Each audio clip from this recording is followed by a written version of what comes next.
அதனால நான் ஒரு சில வார்த்தைகள் பேச முடியணும்.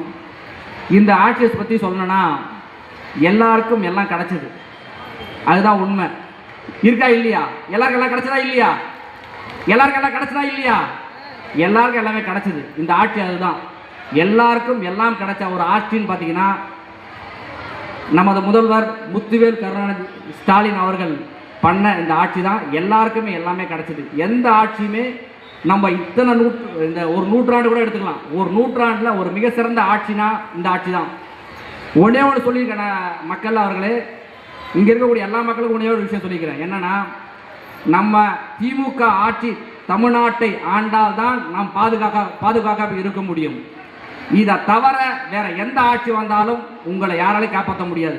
உத்தரப்பிரதேசம் பாருங்க, மணிப்பூரை பாருங்க, இந்தியாவில் ஏனைய பகுதி பிஜேபி ஆடக்கூடிய எல்லா ஸ்டேட்டும் பாருங்க, எல்லாமே கலவரம் நடந்துட்டு இருக்குது. லேடிஸ்க்கு மரியாதை இல்லை, நிறைய விஷயங்கள் பண்ணிட்டு இருக்கிறாங்க.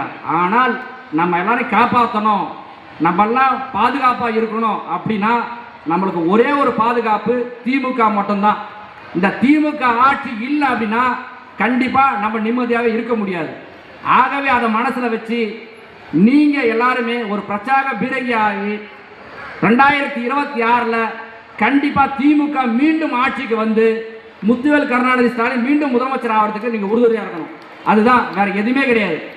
ஆகவே அனைவரும் நம்ம எல்லாம் ஒன்றா சேர்ந்து மீண்டும் முதல்வர் அவர்களை முத்துவேல் கருணாநிதி ஸ்டாலின் அவர்களை மீண்டும் முதலமைச்சர் ஆக்குவோம் என்று உறுதியேற்போம். நன்றி, வணக்கம்.